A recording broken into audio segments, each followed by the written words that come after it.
एक स्टेडियम में रात के 11 बजे के आसपास लाइट्स अभी भी जल रही हैं।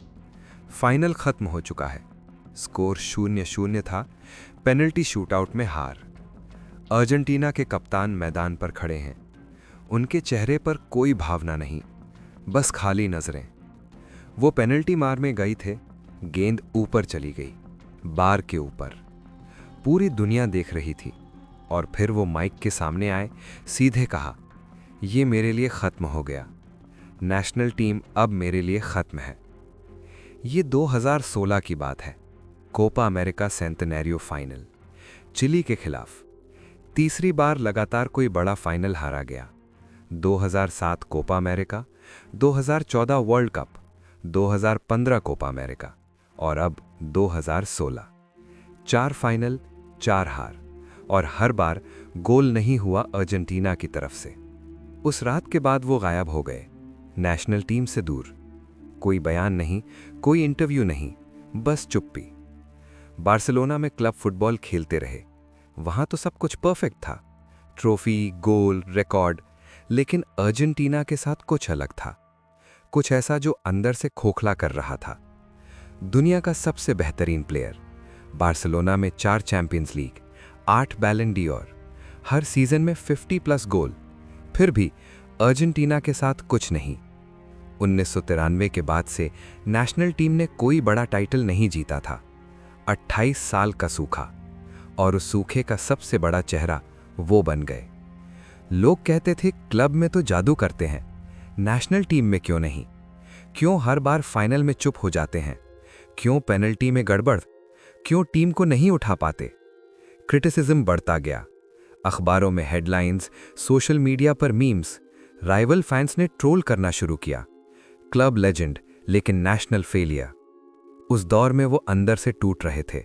एक कोच ने बाद में कहा, यह उनके लिए बहुत बड़ा बोझ था।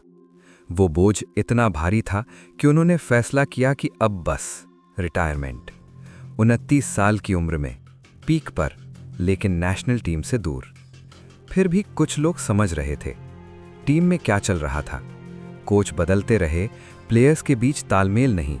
AFA, अर्जेंटीना फुटबॉल एसोसिएशन पर आरोप लगते रहे। ट्रेनिंग, ट्रैवल, मैनेजमेंट, सब में गड़बड़ी। मेसी ने खुद एक बार कहा था, AFA एक डिजास्टर है। फ्लाइट डिले, खराब अरेंजमेंट। फाइनल से पहले भी यही हुआ। फिर भी वो खेलते रहे क्योंकि देश की उम्मीदें थीं। हर टूर्नामेंट में वो जाते, ग्रुप स्टेज में कमाल करते, नॉकआउट में दबाव बढ़ता, टीम साथ नहीं देती, फिर हार, फिर सवाल, फिर चुप्पी। 2010 वर्ल्ड कप, क्वार्टर फाइनल में जर्मनी से 0-4 की हार, टीम बिखरी हुई। 2014 में फाइनल तक पहुंचे, जर्मनी से एक्स्ट्रा टाइम में 0-1 हार। मेसी ने टूर्नामेंट में गोल किए लेकिन फाइनल में चुप। 2015 कोपा अमेरिका फाइनल, चिली के खिलाफ 0-0, पेनल्टी में हार। मेसी चोटिल थे, फिर भी खेले। फिर 2016, तीसरी बार चिली, तीसरी बार पेनल्टी, तीसरी बार हार। उसके बाद वो सालों तक अलग रहे, नेशनल टीम से दूर। दुनिया देख रही थी क्या अब कभी वापस आएंगे? क्या वो बोझ संभाल पाएंगे या सच में गायब हो जाएंगे? लेकिन सवाल अभी भी वही था, दुनिया का सबसे बड़ा प्लेयर अपने देश के लिए क्यों नहीं जीत पा रहा? क्या कमी थी? टीम में, खुद में, या दबाव में? 2016 के बाद मेसी ने नेशनल टीम से ब्रेक लिया। साफ कहा, मैं अब नहीं खेलूंगा। दुनिया में हलचल मच गई। अर्जेंटीना के फुटबॉल फैंस सदमे में थे। कुछ रोए, कुछ गुस्से में थे। कहा, तुम देश को छोड़ रहे हो।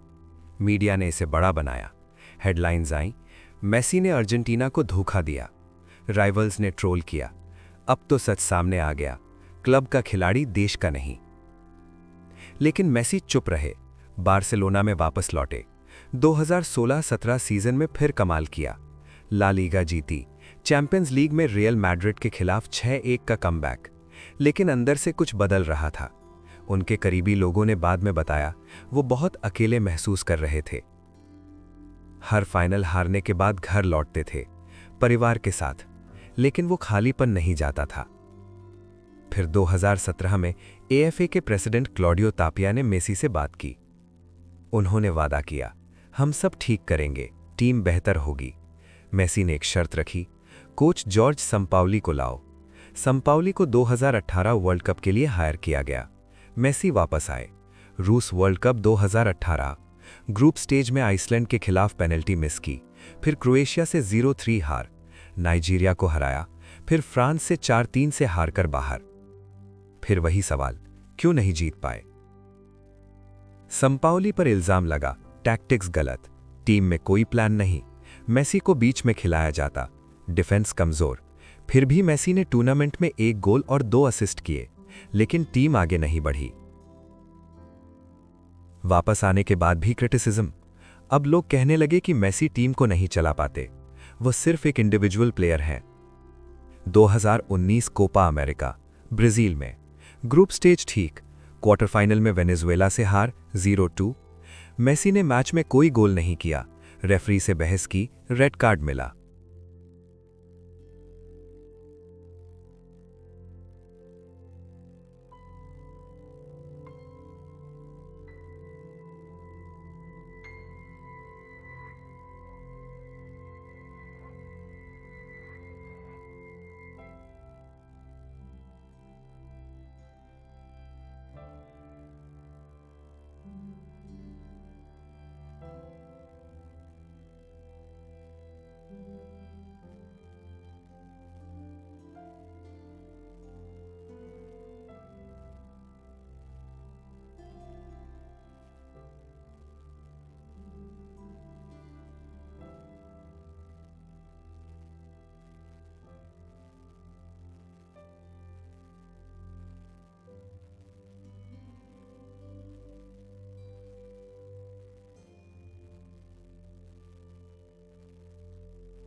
दो 2021 की कोपा अमेरिका जीत के बाद सब कुछ बदल गया। मेसी को पहली बार नेशनल टीम के साथ ट्रॉफी मिली। 28 साल का इंतजार खत्म। अर्जेंटीना की सड़कों पर लोग नाच रहे थे। ब्यूनस आयर्स में ट्रैफिक रुक गया। हर जगह मेसी की तस्वीरें। अब वो देश का हीरो बन गए थे। जिन्हें पहले फेलियर कहा जाता था, वही अब सबसे बड़ा। लेकिन ये जीत आसानी से नहीं आई। इसके पीछे सालों की चुप्पी थी, सालों का दबाव, सालों का अकेलापन। फिर 2022 वर्ल्ड कप कतर में ग्रुप स्टेज में सऊदी अरब से 1-2 हार। पूरी दुनिया में शौक। लोग बोले फिर वही पुरानी कहानी। मेसी ने पेनल्टी से गोल किया था, लेकिन हार गई। फिर मेक्सिको के खिलाफ 2-0 जीत, मेसी ने गोल और असिस्ट। पोलैंड के खिलाफ 2-0। फिर नॉकआउट में ऑस्ट्रेलिया, नीदरलैंड्स, क्रोएशिया। फाइनल में फ्रांस 3-3, पेनल्टी शूटआउट। मेसी ने पहली पेनल्टी मारी, गोल। फिर एम्बापे ने हैट्रिक की। फिर भी अर्जेंटीना जीता 4-2 पेनल्टी में। मेसी ने ट्रॉफी उठाई, दूसरी बार रोए। ये बार दुनिया के सामने था। वर्ल्ड कप सबसे बड़ा। इस जीत ने मेसी को पूरा कर दिया। अब कोई सवाल नहीं बचा। अब कोई क्रिटिक नहीं बोल सकता नेशनल टीम में fail. 8 Ballon d'Or, Champions League, La Liga, Copa, World Cup, सब कुछ। लेकिन क्या सच में सब कुछ? इस पूरी जर्नी का कॉस्ट बहुत बड़ा था। Mentally, emotionally. 2016 में रिटायरमेंट का ऐलान, उसके बाद का अकेलापन। परिवार ने देखा वो घर पर भी चुप रहते थे। दोस्तों से कम बात, ट्रेनिंग के बाद सीधे घर। कोई पार्टी नहीं, कोई सेलिब्रेशन नहीं। बस सोचते रहते कि क्यों नहीं जीत पा रहा। डॉक्टर्स ने बाद में कहा यह डिप्रेशन जैसा था। नहीं, डिप्रेशन नहीं, लेकिन बहुत करीब। दबाव इतना कि नींद नहीं आती, खाना नहीं जाता। फिर भी मैदान पर जाते, क्योंकि बाहर निकलना ही नहीं था। एएफए के साथ झगड़े, तापिया पर आरोप, करप्शन के बयान, सस्पेंशन, फिर वापसी। हर बार साबित करना पड़ता, हर मैच में, हर टूर्नामेंट में। और जब हारते तो सिर्फ मेसी पर इल्जाम, टीम के बाकी प्लेयर्स पर नहीं, कोच पर नहीं, एएफए पर नहीं, बस मेसी। ये अकेलापन सबसे बड़ा कॉस्ट था। बार्सिलोना छोड़ने का फैसला 2021 में। क्लब ने कहा फाइनेंशियल फेयर प्ले। मेसी रोए प्रेस कॉन्फ्रेंस में। मैं कभी नहीं जाना चाहता था। पेरिस सेंट जर्मन गए, वहां भी ट्रॉफी नहीं मिली। फिर इंटर मियामी, अमेरिका में। अब रिलैक्स लगते हैं, लेकिन वो साल जो खो गए वो वापस नहीं आए। वो साल जब वो 25-30 की उम्र में थे, जब सबसे ज्यादा एनर्जी थी, जब सबसे ज्यादा दबाव था। वो साल चुप थे, अंदर से लड़ रहे थे। आज मेसी लेजेंड हैं, सब मानते हैं, लेकिन जो लोग करीब थे वो जानते हैं ये लेजेंड बनने में कितना खून बहा, कितनी नींद गई, कितनी खुशियां रुकीं, कितनी बार सोचा होगा बस अब काफी है। अब सवाल ये नहीं कि मेसी ने क्या जीता, सवाल ये है क्या वो सच में कभी जीत गए, या सिर्फ ट्रॉफी जीती लेकिन अंदर का वो खालीपन कभी नहीं भरा। क्या वो सालों का दर्द अब भी कहीं बाकी है, या सच में सब खत्म हो गया। क्या आपने कभी सोचा दुनिया का सबसे बड़ा प्लेयर भी कितना अकेला हो सकता है, कितना बोझ उठा सकता है और फिर भी मुस्कुराता रहे। अगर ये कहानी आपको छू गई तो अगली वीडियो में मिलते हैं, एक और ऐसी कहानी, एक और सच्चाई।